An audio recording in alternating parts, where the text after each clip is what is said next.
sobre la calidad democrática de las leyes, y la que resultó con menor calidad democrática fueron las LUC, particularmente las denominadas ley ómnibus.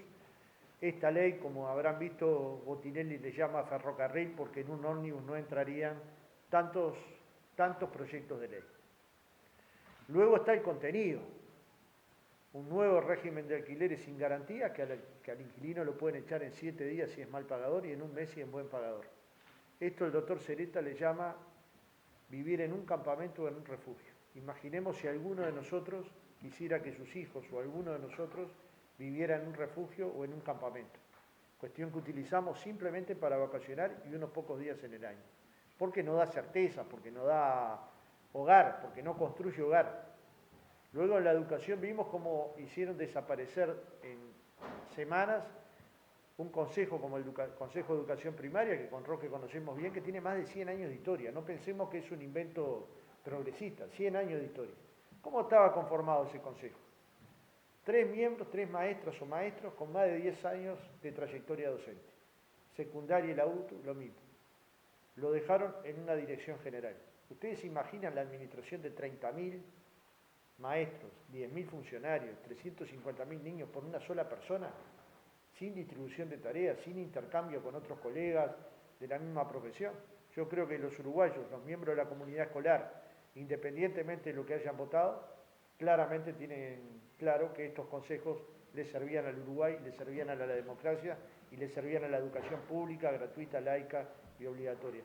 Han decidido que la educación de la primera infancia no fuera obligatoria, cuando todo indica que la educación del futuro va a requerir educación a la más temprana edad y educación durante muchos años. Digamos, lo que antes se pensaba que se resolvía con bachillerato, hoy se resuelve con carreras terciarias. Los puestos de trabajo del futuro van a responder a carreras terciarias, no necesariamente universitarias, terciarias, de formación técnica, de formación profesional y universitaria. Entonces, cuando uno ve hacer desaparecer estos consejos, dice, ¿en nombre de qué? ¿Para favorecer qué cosa? Han colocado el tema de la seguridad, y es un tema que nosotros no vamos a reír a debatir. Si ustedes leen las actas del Parlamento, cuando se presentó la Fiscalía General de la Nación, cuando se presentó el Instituto de Derecho Penal, cuando se presentó el doctor Germán Aller, grado 5 en criminología, todos le dijeron al Parlamento que no votaran ese proyecto porque iban a generar de la seguridad en el mediano plazo un desastre. No dicho así, pero bastante claro si ustedes leen las actas parlamentarias. Iban a generar un deterioro en la situación carcelaria. Hoy leen el informe del comisionado para las cárceles, Juan Miguel Petit, y da cuenta de que se ha producido en las cárceles realmente un problema grave, importante, trascendente y que va a ser peor en los próximos años. Entonces no tienen que discutir con nosotros seguridad, tienen que discutir con los especialistas. Los países que han construido mayores niveles de seguridad no son los que han puesto más cargas punitivas ni los que han puesto mayor cantidad de gente presa. Son aquellos países que la diferencia entre los más ricos y los más pobres son pequeñas. Los países nórdicos, Alemania, los países de Europa Central. Es decir, donde la pobreza no es tan cruda como es en nuestros países. Como ustedes saben, en estas últimas semanas se han dado datos que en el año de la pandemia 100.000 uruguayas o uruguayos cayeron por debajo de la línea de la pobreza. 35.000 de los cuales son niños. Digamos, el futuro nuestro está hipotecado. Mientras esto sucedía en Uruguay, en el mismo año de la pandemia, unos menos uruguayos acumularon en bancos en el exterior y en el Uruguay 6.800 millones de dólares. Esto es lo que nosotros le llamamos injusticia social. Es cuando alguien concentra riqueza para vivir muchas generaciones y otros tienen que ir a una olla popular a alimentarse. Y cuando decimos otros, decimos decenas de miles. Entonces, ¿qué se está precisando? Bueno, aquí siempre está la discusión colectiva. Precisamos que el Frente Amplio sea una coalición-movimiento. Y cuando es coalición-movimiento es que respeta a los sectores que lo integran, pero también respeta a las bases que lo integran.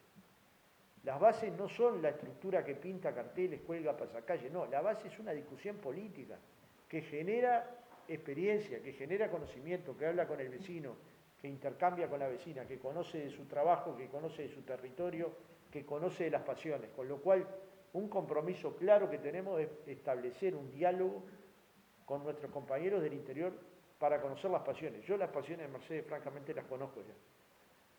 Pero, por ejemplo, porque vengo hace bastante tiempo y bueno, vengo escuchando bastante tiempo dónde están, pero son claras. Pero en todos los departamentos hay distintas pasiones, distintas formas de producir. En todos los departamentos hay más de una localidad, no con las mismas sensibilidades. Y todas esas sensibilidades hay que escuchar. Nos gustará más o menos, pero tenemos que construir el recambio generacional. Y eso es que mi generación, que es una generación bisagra, abra las puertas y las ventanas de todo el Frente Amplio para que soplen nuevos vientos siempre. Esos que entren decenas y centenares de jóvenes, con sus cabezas y con sus banderas, que por cierto son mejores que las que levantábamos nosotros cuando éramos jóvenes. Yo cuando era joven no levantaba la bandera de la igualdad. Más bien me parecía que era un estatus normal que el secretariado tuviera 14 hombres. Y ahora la paridad se va a instalar, más allá o más acá se va a instalar. Y tiene que ser una convicción de todos. Es democrático hacerlo. Nos gustará más o menos, los jóvenes de hoy levantan la bandera de la diversidad. Yo no la levantaba, más bien era un poco homofóbico. Hoy logré superar eso. ¿Por qué? Porque nuestros hijos nos van cambiando. Ese aire de nuestros hijos tienen que entrar a nuestras sedes, a nuestros locales, a nuestras militancias territoriales. Entonces, recambio generacional, paridad y tener una perspectiva de un Frente Amplio para 30 años en adelante son objetivos que nadie puede perder. Y eso es hablar de desarrollo productivo. Y cuando vas a hablar de desarrollo productivo, necesariamente tenés que hablar con la ciencia. La ciencia no solo investiga virus y bacterias. La ciencia agrega valor con la inteligencia a lo que produce el Uruguay. Hay que hablar con la gente de la cultura, especialmente con los que construyen cultura día a día, con las artes, para ver dónde está nuestra sensibilidad, cómo le llegamos a los barrios con peores contextos. Hay que hablar con los hombres y mujeres del deporte, porque finalmente la construcción de la política implica hablar con las bases del partido, pero también hablar con todos aquellos movimientos que pelean determinadas cuestiones en la sociedad. Hay que hablar con los movimientos del feminismo, los feminismos. Y hay que hablar con todo lo que se mueve en la sociedad. Nuestros militantes tienen que comprender que si hay una pasión popular, nosotros la tenemos que entender. De hecho, acá en esta ciudad, los mercenarios han sido capaces de construir un festival de jazz a la calle masivo. Piensen ustedes que en general el jazz es una música donde íbamos 40 o 50 a escucharla en algún boliche de Montevideo. Acá yo he visto más de 2.000 personas, muchas de las cuales probablemente no hubieran escuchado el jazz. Eso es cabeza de alguien que pensó el futuro y probablemente, yo fui del primero al último, pero bueno, salvo los que no hubo, ¿no? Pero probablemente pensar ese futuro fue animarse, fue tener coraje, fue decir, es posible generar un movimiento que sea popular y que necesariamente no tiene que ser lo históricamente popular. No es que lo históricamente popular deje de ser popular, es abrir la cabeza a otros conocimientos, a otras sensibilidades. El Frente Amplio tiene una gran oportunidad, que es volver a gobernar en el 2024, pero ese no puede ser el único objetivo. Es tener un programa y un plan de gobierno para 30 años. Que cuando vuelva el Frente Amplio al gobierno, sepa cuáles son las reformas que va a llevar de corto, de mediano y de largo plazo. Sabiendo en el mundo que estamos viviendo, sabiendo las dificultades que existen, pero sabiendo que fuimos capaces de hacer una reforma tributaria, de hacer una reforma de la salud, que fuimos capaces de duplicar el presupuesto educativo, que le dimos 8 horas a los trabajadores rurales, que fuimos capaces de generar convenios con el sector doméstico, y la formalización del sector doméstico fue formidable, que cada niño tuvo una computadora a plantín del Pal Yayval, que hubo un plan Ibirapitá para que las personas mayores tuvieran una computadora y que hicimos reformas profundas, tal vez las más profundas de América Latina. Y sin tal vez también.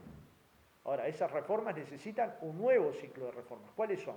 Eso es lo que el Frente Amplio va a discutir en los próximos 3 años para llegar a una elección 2024 en condiciones de ganar y en condiciones de gobernar para la gente y con la gente. Porque una cosa es gobernar para la gente, es decir, hacer todo lo posible para que la gente viva mejor. Y otra cosa es gobernar con la gente, que la gente viva mejor, pero aparte sienta que fue parte del gobierno. Esta es la participación entendida desde el progresismo, desde la izquierda, desde los movimientos sociales que componen el campo popular. Y tenemos que volver a nuestro lugar más preciado, la calle, hablar con los vecinos, intercambiar, escuchar. Nuestra verdad no es la única verdad posible. Siempre hay verdades posibles de otros que nos pueden mejorar nuestra condición de militantes, mejorar nuestra condición de personas. A ese Frente Amplio es que los invitamos a integrarse. Naturalmente que nadie se tiene que integrar hoy, ni mañana, ni pasado. Queremos hacer un largo proceso que nos invite a conversar con todos los uruguayos. Para derogar la LUC, sí, pero también para tener un proyecto que sea una alternativa al modelo neoliberal, que claramente es un gobierno sin rumbo. Si uno plantea responsablemente, como lo estamos haciendo, que durante un mismo año los uruguayos, 100.000 cayeron por debajo de la línea de la pobreza y otros acumularon 6.800 millones de dólares, algo no está bien. Si el gobierno dice yo ahorré 600 millones de dólares, pero en el mismo momento hay decenas de miles de uruguayos alimentándose en las ollas populares, muchos de ellos niñas y niñas, algo no está bien. Muchas de ellas sustentadas por sindicatos, por cooperativas, por clubes deportivos, por vecinos, por comunidades. Bueno, a eso apuntamos, a tratar de darle rumbo a la República como creemos que lo tuvo durante un buen tiempo y como debe recuperarlo. Fíjense que hoy el anhelo de los uruguayos es volver a vivir como vivían en 2019, porque perdieron 5 puntos de salario y esos son 18 jornales. Imaginemos que hiciéramos 18 días de paro. Eso fue lo que perdieron las maestras, los maestros, las profesoras, los trabajadores de las empresas públicas, los trabajadores del Estado. 14 jornales en la actividad privada. Entonces son golpes duros. Se perdieron 50.000 puestos de trabajo. Nosotros entendemos lo de la pandemia, pero Uruguay podría haber tenido políticas mucho más compensatorias, políticas sociales compensatorias que cubrieran con un salario mínimo a los que estaban sin ningún ingreso, que generara oportunidades para las personas que estaban entrando en una circunstancia muy dificultosa que hoy la vemos en la calle. Basta salir a la calle para saber que Uruguay anhela volver a 2019. Si el deseo es que al final del gobierno los salarios tengan el valor de hoy, o sea que habremos tenido media década perdida en términos de ingresos económicos. Bueno, la construcción de la comunicación del Frente Amplio con la sociedad no implica construir un discurso no realista, implica decir esto hicimos bien, esto hicimos mal, que fue lo que se evaluó en el Congreso, y hay que corregir lo que se hizo mal para hacerlo bien. Pero luego estamos convencidos que no hay ningún proyecto político de mejor calidad democrática que el Frente Amplio, que entre otras cosas va a elegir la totalidad de sus autoridades por el voto directo y secreto de los afiliados y de quienes se quieran afiliar simultáneamente ese mismo día. Y aspiramos a que haya una elección muy participativa que nos deje en condiciones de dar la pelea por el referéndum y luego por el gobierno nacional.